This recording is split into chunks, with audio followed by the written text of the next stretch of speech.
Yesterday I said there may not be a show tonight, and this was the reply from the Glue Trooper Army. Now, what's all this crud about no movie tonight? So, here I am. Enjoy.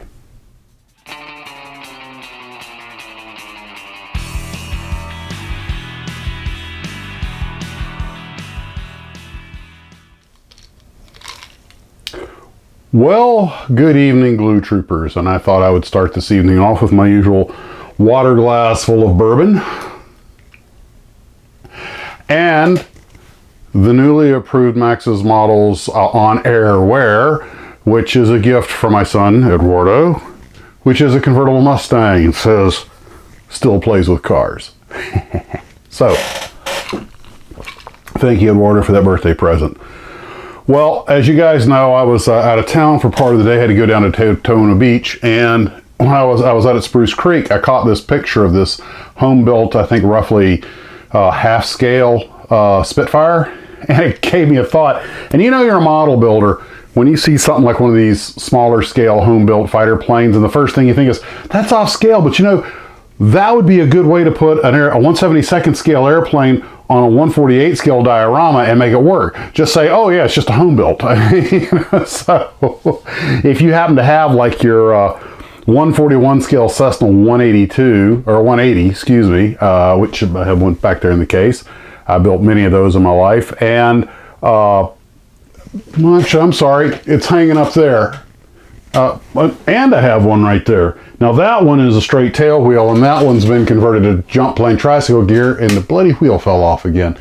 That's the one that actually flew off the table and snapped both gears, main gears off after I had converted to a 182 with the nose wheel. And but I could never, no matter how much glue or wire or anything else you use, once I'd broken the integrity of that one-piece gear, it just never, they would never hold the weight of the plane because it was a lead weight in the nose. So I wound up hanging it up with the jump door open, and it looks like the bloody wheel fell off again. Well, you know what? I'll never find it. It's probably, God knows how long ago it's been gone, so I'm just going to say, you know what? Skydiver fell out of the plane, took the gear with him. That's what happened. Where was I going with all this? Oh, yeah. If you have, like, the Cessna 141 scale 180 or converted to 182, you could put one of these, you know, we always talk about how these Starfix models are so crappy, and I got a couple of them up here that were sent to me, and I built them, and I gotta admit though, they may be junk, but they're still kind of fun to build. It's like a moped model, you know, the guy's moped, you know, it's like it's fun to do, but you don't want any of your friends to see you do it.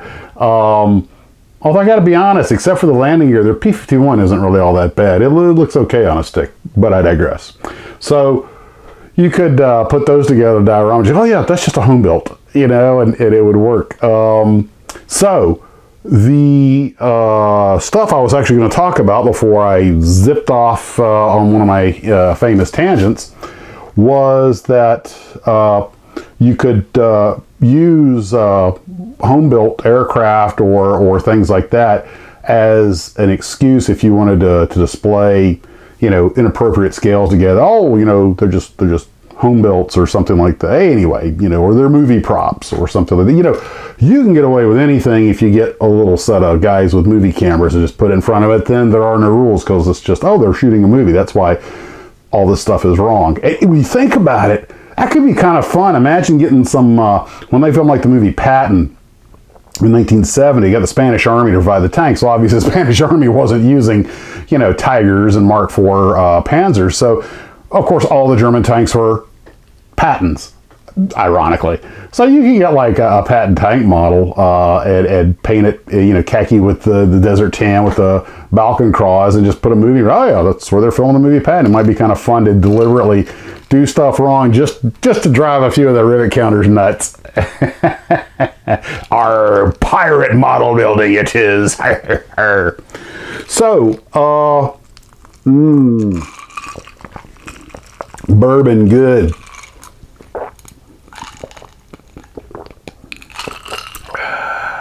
So, it's even decaf. It's just green tea. So, I know I didn't fool anybody, but hey, who doesn't like a little good joke? What the heck? Oh, yeah. I had actually a pretty good day of model building for the little bit of time I got to do it. Didn't lose anything. And I did run by the hobby shop and get some yellow paint so I could try and balance out, but it's actually a different shade than the other two. So I decided, somebody made a comment in the comment section that there was going to be, the opportunity with these different shades of yellows to make some equipment look newer than other, which makes sense. And I kind of went with that. So I used the yellow I got today, so I oversprayed both of the yellows because it was kind of an in the middle tone.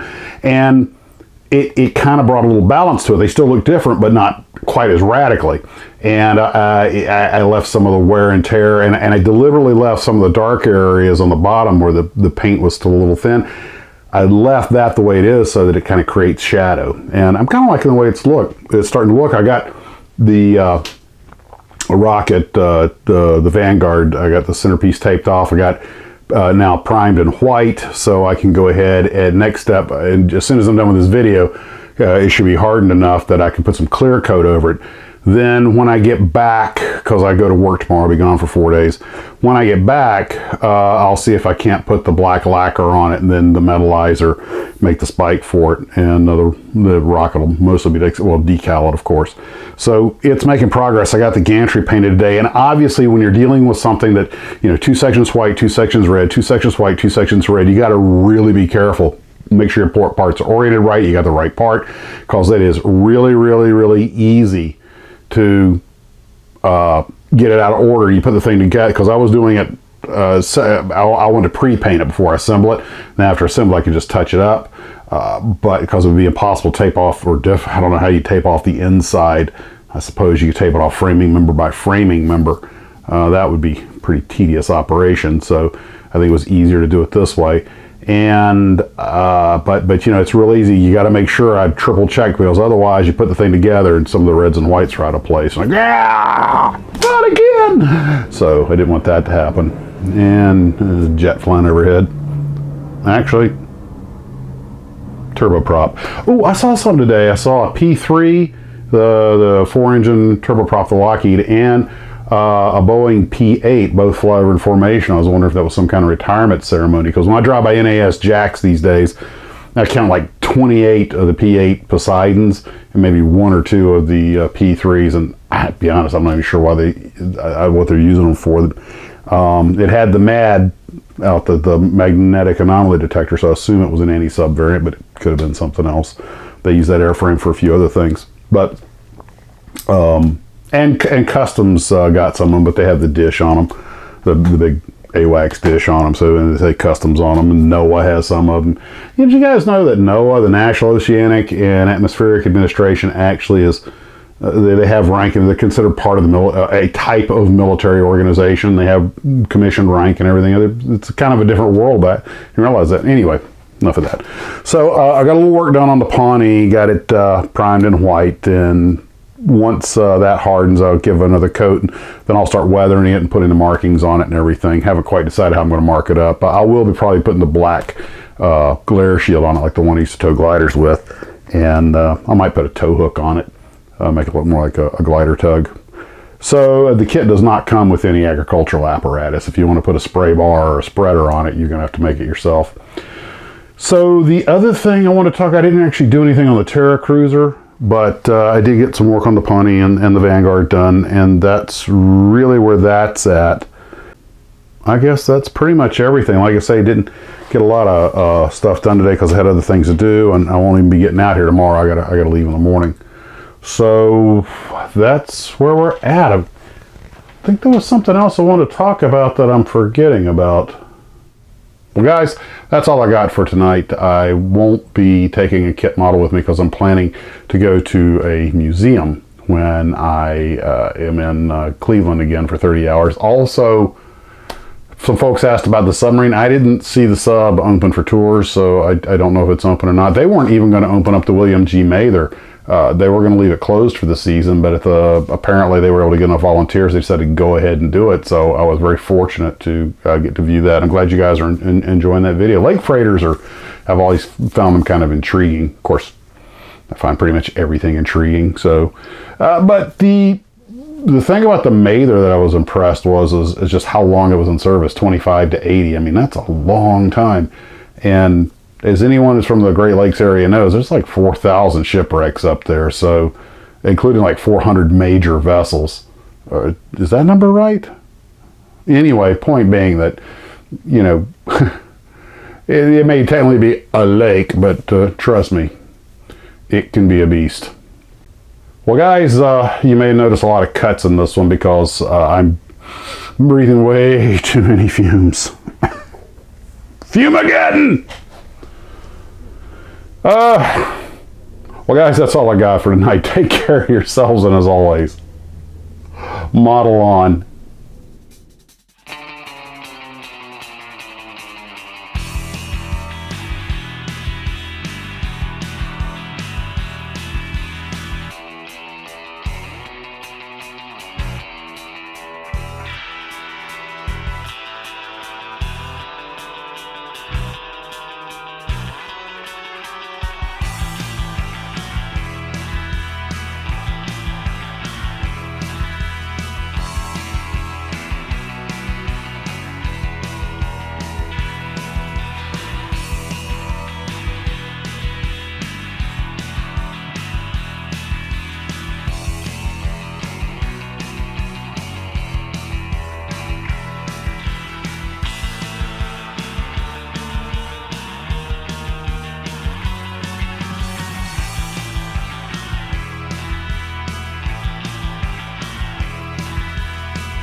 So that's where we're at for now. I want to talk.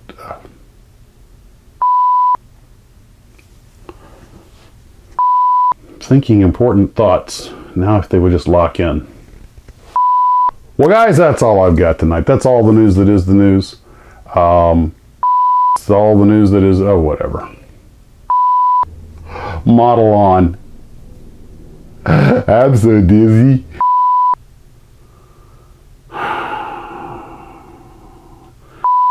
Pretty sure I'm going to edit this part out. I really should make notes, but then I'd lose my spontaneity. That was just the chair.